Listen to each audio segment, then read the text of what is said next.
The city was silent. Buildings stood like broken bones, smoke rising from the ruins. Roads were covered in ash and metal. Once, this place was full of life. Now, it was nothing but a graveyard. The Tharzek invasion had come without warning. Huge alien ships appeared in the sky, and within hours, Earth's defense systems were destroyed. Major cities fell. Governments collapsed. Human armies tried to fight, but they were crushed quickly. Alien commanders declared victory. They believed humans were finished, but they were wrong. In Sector 9, a patrol unit searched through the ruins of the city. They were scanning for survivors, hoping to find any hidden weapons or humans trying to escape. The aliens were tall, armored, and confident. They had already killed thousands. They thought this mission was routine. Easy. No danger. Then something strange happened. One of the drones lost signal. Then another, and another. The alien leader paused. He checked the feed again. There was a blur on the screen, just for a second, like a shadow passing through smoke. No sound, no warning, and then silence. The patrol leader sent 2 soldiers to investigate. 5 minutes later, they were gone too. Panic slowly began to build in the alien ranks. This was not normal. This was not expected. They had destroyed Earth's armies. They had burned cities. How could one human still be alive and dangerous? Far away, in the alien command ship, Commander Rel watched the reports come in. First, he laughed. Just a glitch, he said. Send more drones. But then, a full patrol squad went silent, and a single message appeared on their last recording. He sees you. Commander Rel stood up. Who? He asked. No one had an answer. The human was moving fast through the city ruins. His name was Kane, a recon scout, trained for stealth, survival, and silent attacks. He had been behind enemy lines when the invasion started.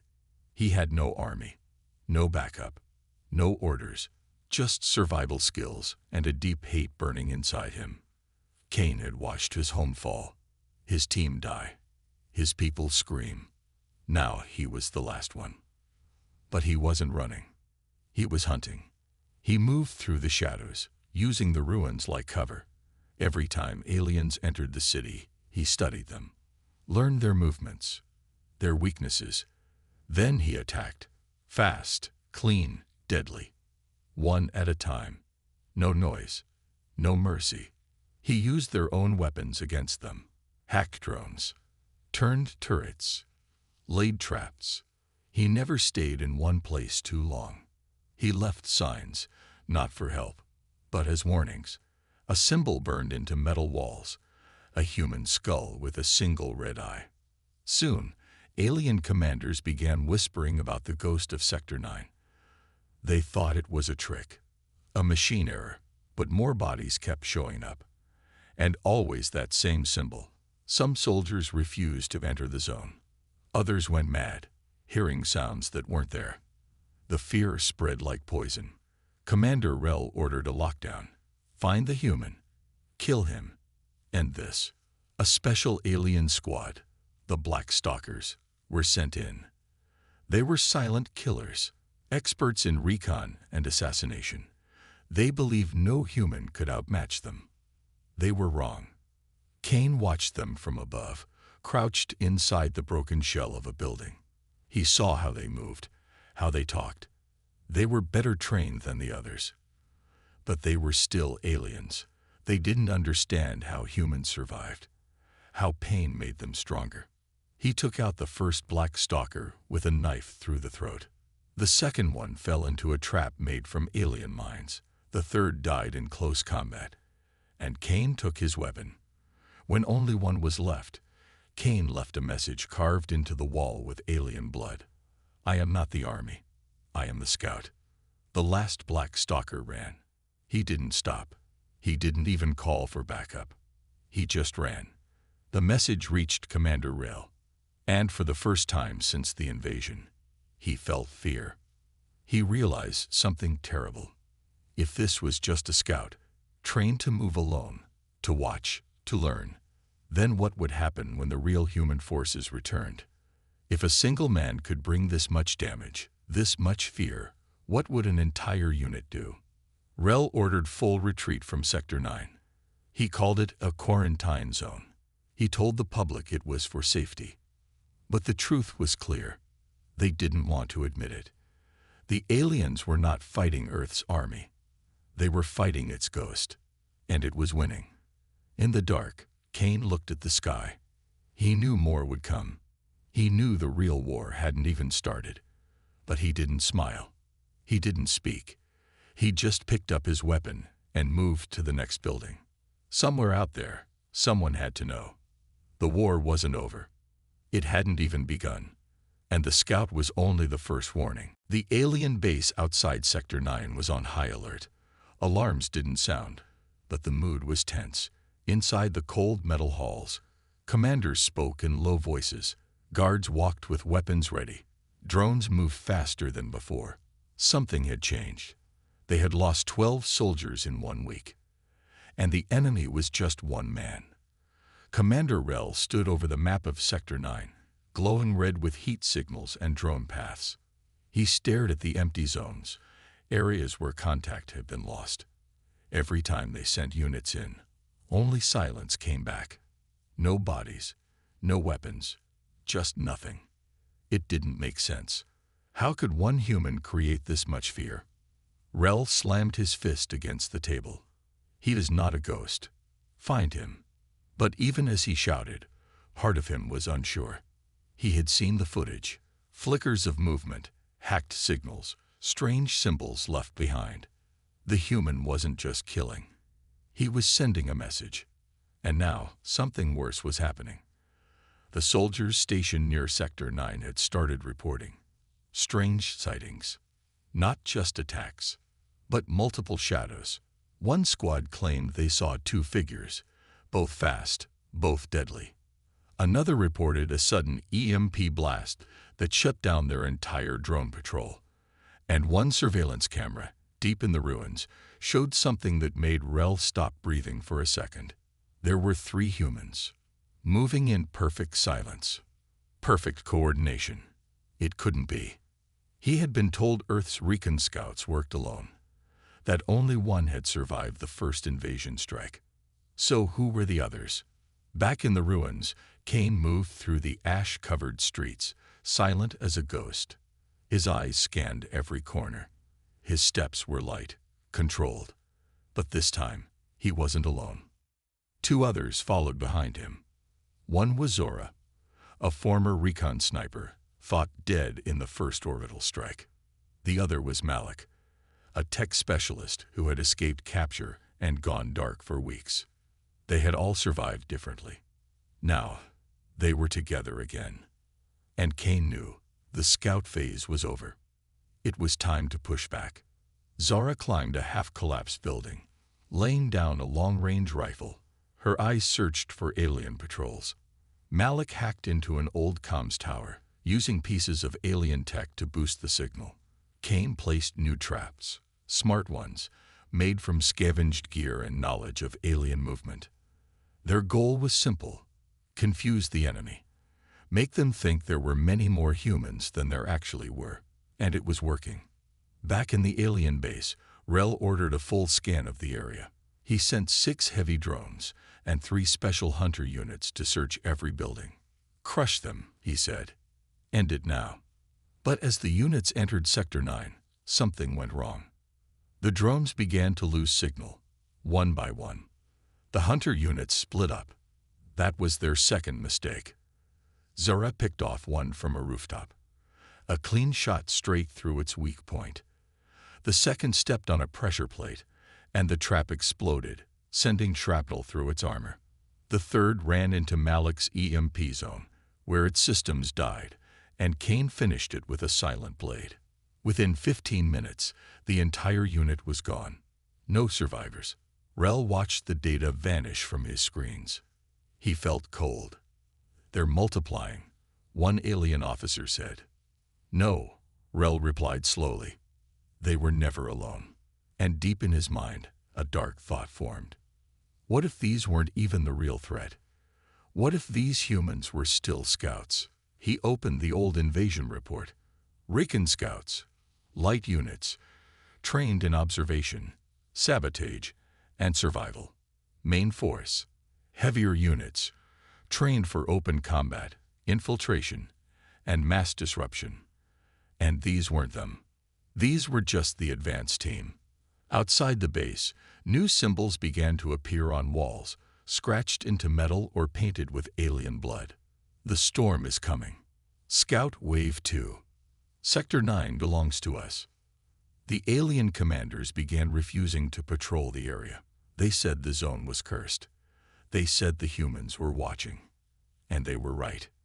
Kane, Zara, and Malik watched every move the aliens made. They heard every radio message. Malik had cracked the communication codes. They knew which squads were weak, which officers were scared, which systems were failing. They were preparing for something big, a real message. Not just fear, but destruction. One night, Kane stood in the ruins of an old shopping center, looking up at the dark sky. A strange silence filled the air. He could feel it. Something was shifting. Zara walked beside him. They know we're not alone. They're starting to panic, Kane said. Malik's voice came over the radio. Intercepted a message. The aliens are requesting reinforcements from orbit. Kane smiled, just a little. Good, he said. Let them bring more. Because the humans were done hiding. And the scout fire was turning into a blaze. You said, the air over Sector 9 had changed. It was heavier now, not from smoke or dust, but from something else. The aliens could feel it, even though they didn't understand it. A pressure, a weight. Something was moving in the shadows, and it wasn't just the human scout anymore. In the command bunker far outside the city, Commander Rel stared at the reports. More attacks, more losses. 3 patrols had gone silent in the last 24 hours. Drones were vanishing without a trace. Units were sending in distress calls. Then nothing. But the most troubling report wasn't about weapons or deaths. It was about a signal. An old human signal. Weak, broken, but repeating again and again from deep within Sector 9.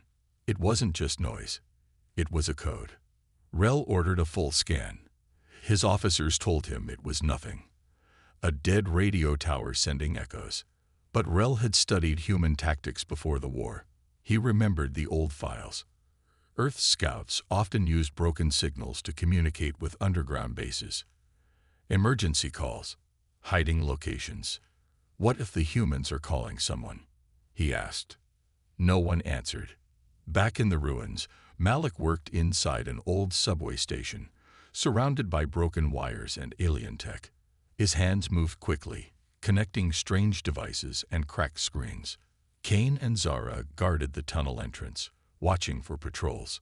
Above them, alien drones circled the area, unaware of what was happening below. Malik had found something deep in the city's core, a buried military signal tower, half destroyed but still alive. If they could boost it, just for 1 minute, it could send a message across space, to the real human fleet. The one that never got the chance to fight. They thought we were finished, Malik said, wiping sweat from his face. But we're not. Kane nodded. Let's wake them up. Zora looked up. We don't have much time. Patrols are getting closer. Malik turned on the system. Lights flickered. The signal buzzed. And then it began to pulse. A short message in human code, repeated again and again. Sector 9 active. Recon units operational. Request response. Coordinates locked. Back at the alien base, their systems caught the pulse. Alarms rang. Screens flashed. They're sending a message. An officer yelled. We're being scanned. Rel's eyes widened. Cut it off. Now. Drones were rushed to the tower site. Alien troopers stormed the streets above. But by the time they arrived, the signal had already been sent. Too late. The message was gone, floating into space. Kane, Zara, and Malik escaped through the tunnels before the aliens even knew where to look. They had planned for this. The signal had only been part of the trap. As the aliens closed in on the tower, it exploded, a chain of charges set by Kane. The blast wiped out half the strike team and disabled nearby drones. Commander Rel watched the flames rise from the city. He clenched his fists. "Now we wait," Malik said, once they were safe in the lower levels. "For what?" Zara asked. "For them to hear us," Kane replied. His voice was calm, but his eyes were sharp. Meanwhile, in the blackness of space far above Earth, something blinked on. A ship, then another. Silent machines, sleeping in orbit, built for war but waiting for a call. And they had just received it. In the ruins, the air changed again. Colder, calmer, but only for a moment.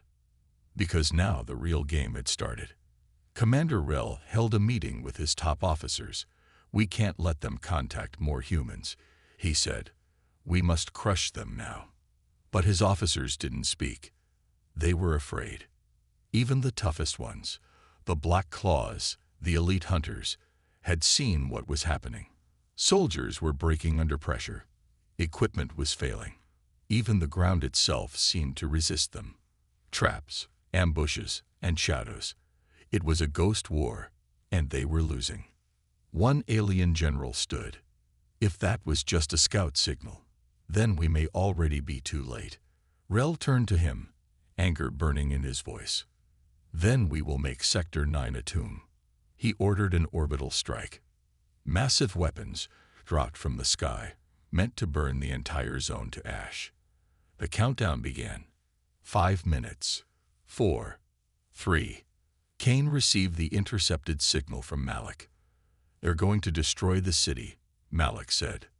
Zora looked at Kane. "We need to move. Now." But Kane didn't move. He looked up through the cracks in the ceiling at the sky above. "They're scared," he whispered. "That's why they're doing this." "So what do we do?" Malik asked. "We survive," Kane replied. "And when the flames fall, we rise from the smoke."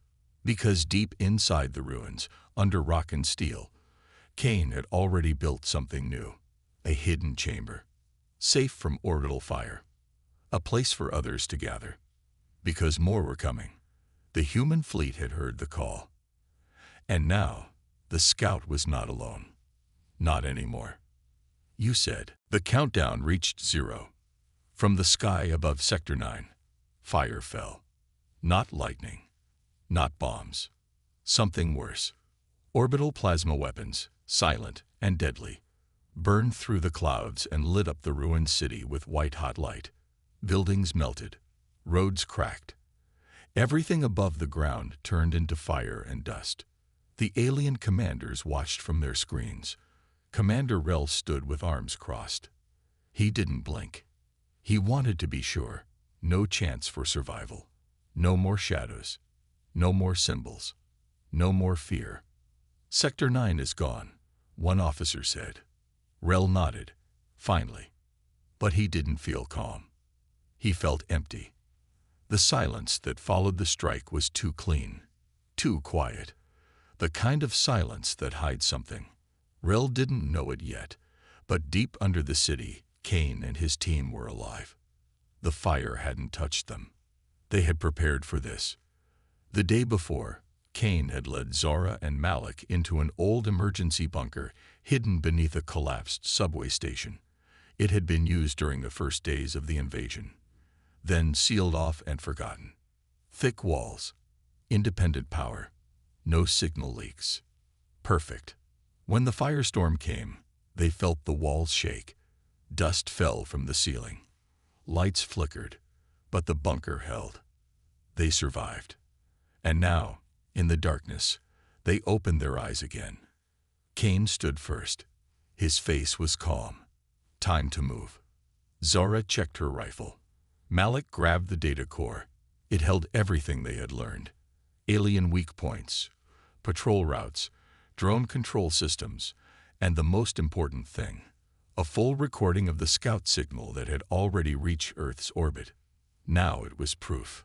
Proof the humans were still fighting, still alive, and still dangerous. Outside, the city was ash.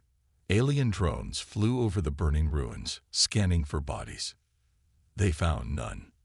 No movement, no heat. To them, it looked like a success. But Kane was already moving again, underground, deeper than before. This time, he wasn't setting traps. He was preparing for arrival, because he knew the signal had worked. And somewhere above Earth, someone was coming. Rel returned to his command chair, trying to relax. "Start cleanup operations," he said. "We will use the area to build a forward base." His officers nodded. They believed the threat was over. But then, something strange happened. One drone, patrolling the far edge of Sector 9, went offline. Then another. The screen showed static. Then a message appeared. "Nice fireworks. Didn't touch us." Below that, an image, a human skull with a red eye. Rel froze. It was the symbol again. It was him. "He's still alive," an officer whispered. Rel's hand tightened into a fist. "How?" No one answered. He turned to the communication unit. "Send a message to the fleet above. Tell them to activate the Watchers. We are dealing with something beyond protocol." The Watchers were alien eye hunters, cold machines built to erase deep threats. They had no fear, no mercy. Within hours, they would land. Back in the ruins, Kane stood on a rooftop that still remained. The ground was black beneath him, but the sky was clear now. Smoke had begun to fade. He held a small transmitter in his hand, watching its blinking light. "They saw the message," Malik said, looking at a handheld scanner. It got out. Full signal reached one of the outer listening posts. Zora looked up. "So what now?" Kane took a breath. "Now we wait." And they did not wait long. The next night, a strange sound echoed across the sky. Not alien, not human, something in between. Far off, just past the planet's edge, dark shapes moved through the atmosphere, fast and quiet. Old Earth stealth ships, sleeping for months, maybe years, now waking up, responding to a code they were trained to follow. Scout signal active. Engage protocol. The aliens didn't know yet, but Kane could feel it. The fire that fell from the sky had not destroyed him. It had called reinforcements. In the bunker, Malik turned on the underground relay. "We'll know in 12 hours, he said. "If they come." "They're coming," Kane said. "How can you be sure?" Zora asked. Kane looked at the symbol painted on the bunker wall, the skull with a red eye. "Because now, they believe in us." Above the Earth, silent engines glowed. A shadow of ships moved toward orbit. And below, one human, the scout they failed to kill, began preparing the battlefield for war. The real kind. The kind that makes legends. "You said they came without warning." No sound, no signal, just silence. Then, metal shapes falling from the sky. Not like fire this time. No bright lights, no heat, just cold, smooth drops. Black pods pierced the burnt earth where Sector 9 once stood. When they opened, the ground trembled. The Watchers had arrived. They were nothing like the alien soldiers. No voices, no fear, no hesitation. They didn't patrol or search. They hunted. Their tall, thin bodies were made of living armor. Their faces were blank, glowing only with a single red line. They moved like shadows, faster than any human or drone. They were created for one purpose, to end whatever the normal army couldn't.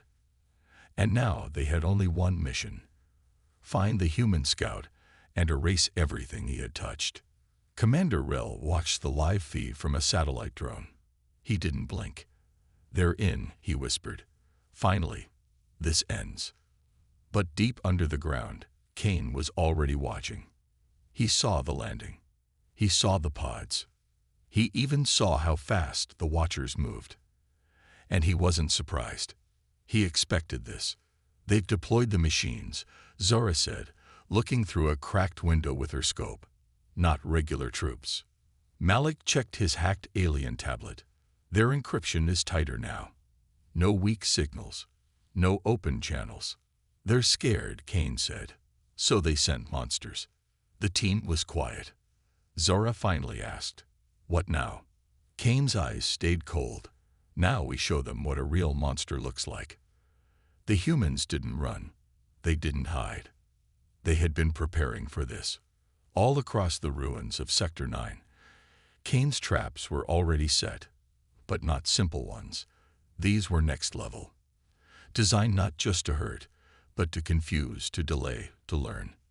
He wanted to test the watchers, and the first one walked straight into it. It stepped through a ruined doorway where a strange wire was hidden under rubble. For a moment, nothing happened. Then the floor exploded, but not with fire. With sound. A sonic pulse blasted the watcher backward, shaking its systems. It staggered, its red eye flickering. That was the weakness. Sound. Disruption. Overload. Kane saw it through his stolen drone feed. "They're not perfect," he said. "They can be broken." But the watchers learned fast. The next one avoided the trap. It scanned the air for temperature changes, power spikes, even static. It moved like a ghost through the dust, reaching the underground vents near Kane's hidden base. Kane turned to Malik. "We have 10 minutes." Malik was already working. "I'm moving the data core. They're trying to trace our signal." "Zora," Kane said, "get to position 3. Use the magnetic rounds." She nodded and disappeared into the shadows. Outside, the watchers closed in. One entered the upper tunnels. Another dropped into the basement level. Kane waited. He didn't move until the first watcher stepped into the light. It turned its head, scanning. Kane fired. A pulse blast, not to kill, but to blind. The watcher shrieked, a high-pitched noise that made the walls shake. But Kane was gone, already moving. Zora's rifle fired next. A single shot, a magnetized slug, hit the second watcher in the shoulder. It didn't fall, but it slowed. Kane took advantage of that second. He jumped from the ceiling with a modified plasma blade and slashed. The watcher fell, sparks flying from its neck. Dead. The third one turned and ran back. Not in fear, in analysis. It had seen enough, and now it would adapt. Kane stood over the broken machine. "They're stronger than the drones," he said, "but they bleed power like everything else."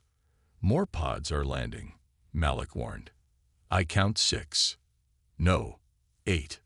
"Let them come," Kane replied. "We'll test them all." But they didn't have much time. Zora's voice came over the radio. "Rel just ordered a full lockdown. Satellite scans show a new base being built right outside the zone." Malik nodded. "They're planning to stay." Kane looked out into the ruins. The sky was darker now. The sun barely reached this place anymore. But something else was rising. Above them. In orbit. The human ships had received the message. They weren't here yet, but they were coming. "You think we'll survive till they arrive?" Malik asked. Kane smiled, not with joy, but with fire. "We're not here to survive," he said. "We're here to make sure the aliens don't." Back at the alien command base, Commander Rel stared at a broken watcher core delivered back by one of the machines. He saw the blade marks. He saw the magnetic burns. And he saw something carved into the metal. "Scout still active. You'll need more than machines." Rel turned away, face pale. Because now he knew it wasn't just a lone scout. It was a message, a warning. And if the scout was still alive after all this, what would happen when the real human force arrived? The sky would answer that soon. And the aliens wouldn't be ready. For the first time in many years, the black space above Earth wasn't silent. Something had arrived. It moved quietly, just outside of alien radar range. Old Earth stealth cruisers, deep sleep warships that had waited too long for a signal. And now, they had one. The scout's message had reached them. And they were waking up. Inside the lead ship, the Iron Resolve, Commander Tyra opened her eyes as her pod unlocked. Lights blinked red around her. Warning screens flashed updates from Earth's surface. She read the signals one by one. Recon unit active, alien territory confirmed, orbital strike detected, but Scout still alive. Who the hell survives an orbital plasma strike? One of her officers asked. Tyra didn't answer right away. Instead, she whispered, "A ghost." Below on Earth, that ghost, Kane, was preparing for his next move. The Watchers were getting smarter. They no longer walked into traps. They moved in silence, scanning underground layers, tracking temperature shifts and oxygen use. One nearly found Malik's hideout, but Zara took it down with an EMP dart just in time. "We can't hold much longer," Malik said.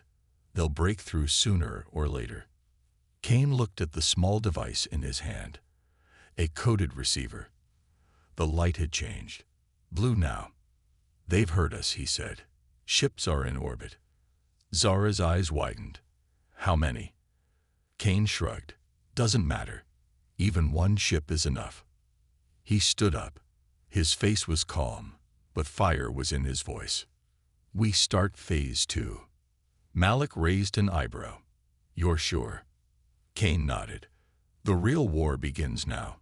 Phase 2 wasn't just about survival. It was about letting the aliens know they had made a mistake.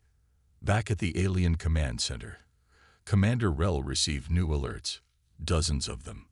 Strange signals, electronic echoes, satellites going offline one by one. Something was jamming their sky. He turned to his officers. "What is that?" One of them stuttered. "It's Earth tech. Stealth. We're being watched from orbit." Rel's blood ran cold. "They called them," he whispered. "That Dan Scout wasn't a survivor. He was bait." Outside in the ruins of Sector 9, explosions lit up the night. Not from human weapons. From alien supply depots, destroyed from within. Kane had sent the signal to local resistance cells hiding in other cities. Some had been quiet for months. Others thought no one was left. But once they saw the symbol, the red-eyed skull, they knew what it meant. The ghost was real. And now, they rose again. Old human tech came alive. Hidden drones, ground mines, satellite boosters. It was like Earth itself was waking up to fight. The Watchers tried to adapt, but they were outnumbered now. Not by humans, by chaos. Every step they took triggered a new reaction. A new trick, a new hack, a new ambush. They didn't know where Kane was. They didn't know how many there were. And that's what broke them. Rel ordered a retreat from Sector 9. Too late. Tyra, from the Iron Resolve, sent a low-orbit message to Kane's receiver. Received. Engage Plan Delta. Fire window in 30 minutes. Mark your targets. Kane smiled. He and Zara climbed to the highest point of the ruins, Malik trailing with the signal launcher. One by one, they painted targets. Enemy bunkers, drone bays, energy towers. Kane held the last beacon in his hand. He looked down at the city, the place the aliens thought they had destroyed, and whispered, "You should have left us buried." Then he tossed the beacon into the wind. Above, in orbit, Tyra gave the command. From the ships came precision fire, not full invasion, just silent, focused shots. Each beam hit its mark with perfect timing. Alien command towers collapsed. Drone bays exploded. The ground shook under alien boots. The Watchers tried to escape. They couldn't. Their own systems were jamming against them. Human interference codes sent their AI into confusion. Some fell mid-run. Others walked in circles. A few even turned on each other. In the chaos, Kane led his team straight through the burning remains. They didn't hide anymore. They walked in full view, weapons out, heads high. And that's when the alien troops saw them. For the first time, low-rank soldiers stared at the face of the human scout. They expected a monster. They saw a man, tired, scared, silent. But behind him was something far worse than a monster. Hope. Kane didn't shoot first. He just nodded. The soldiers ran. Back at the alien base, Rel smashed the screen in rage. He knew now. He had lost. And not to a full army, not to warships, not to generals. He lost to a scout, a man alone, a message, a symbol. And the worst part, Rel still didn't know how many more were coming, because Earth's message had gone far. And others were listening. The fires were still burning when the sky opened again. But this time, it wasn't for the aliens. It was for them. Human warships, real ones, heavy and armed, entered low orbit above Earth. Their hulls were scared from old wars. Their engines glowed with silent fury. Each one carried squads of trained soldiers, weapons not seen in years, and something even more dangerous, belief. Belief that Earth had never surrendered. Because Kane had survived. Because the scout had done the impossible. He hadn't just sent a signal. He had started a war the aliens never expected. Commander Tyra stood on the bridge of the Iron Resolve and looked at the blue planet below. Her second-in-command said, "Scout has confirmed Sector 9 cleared. Watchers defeated. Local resistance rising. Aliens pulling back to central command zones." Tyra smiled. Then we dropped the hammer. Back on Earth, Kane stood in the ruins of the city. What was left of Sector 9? The red-eyed skull symbol now covered the walls. The towers, even the bodies of fallen drones. It had become more than a warning. It was a flag. He turned as a small transport ship landed nearby. The doors opened, and the first group of human soldiers stepped out. They looked around in silence. Then their leader stepped forward. "You Kane." He nodded. "We heard stories. Thought they were lies." Kane looked out over the battlefield. "You still think that?" The soldier shook his head slowly. "No, I think we're just late to the party." More ships began landing across the sector. Drop pods, mechs, mobile comm towers. It wasn't an invasion, it was a homecoming. In the alien command base, chaos was spreading. Commander Rel had lost more than just a battle. He had lost the narrative. Soldiers were questioning the mission. Officers were sending silent messages back to the fleet, asking to retreat. Fear had entered the ranks, something humans understood well and used even better. Rel stared at the tactical screen. Human ships now controlled airspace above 2 major zones. Resistance fighters had appeared in cities that were supposed to be cleared. Communications were jammed. Drone factories offline. Watchers destroyed or deactivated. But the most terrifying part, they still couldn't find Kane. He moved like a shadow, never in one place long. Every time they thought they'd cornered him, he hit back harder. And now, he wasn't alone. From the south, a rebel group had linked with Kane's team. From the east, old Earth mechs were reactivated. From space, precision strikes kept the aliens pinned down. One man had started it. But now, Earth was rising. Zara looked over a new tactical map and whistled. Resistance reports say at least 11 zones are waking up. That's over half the planet. Malik laughed. All because of a single scout. Kane just nodded. They underestimated the signal. They always do. Zara smirked. What now? We push harder. Kane looked at the sky. No. We push smarter. He wasn't here to win every battle. He was here to make sure the aliens lost the war before it truly began. So he sent out a final message. It went through stolen alien comm lines, through old Earth satellites, through pirate signals and coded frequencies.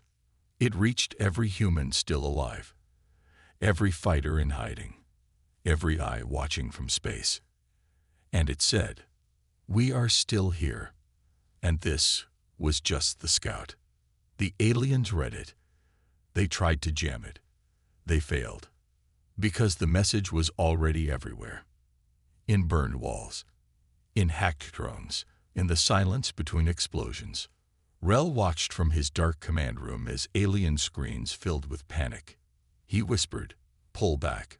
We need to prepare the fleet." But deep down he knew. It was too late. Back in the field, Kane walked through what used to be enemy territory. Now it was full of human flags, resistance groups helping wounded civilians, soldiers guarding supply lines, and Earth drones flying overhead. He passed a child, maybe 9 years old, sitting on a metal crate, drawing something with a stick in the dust. Kane paused. The kid looked up and showed the drawing. It was the skull. Red eye. Same as Kane's. "You made this?" the child asked. Kane shook his head. "No," he said. "You did." And he kept walking. Because Kane wasn't the hero of this story. He was just the start. The spark. The scout. The aliens had feared him. But now, they feared everyone who followed. Because humans weren't just fighting back. They were coming for everything. And Earth had just begun to speak.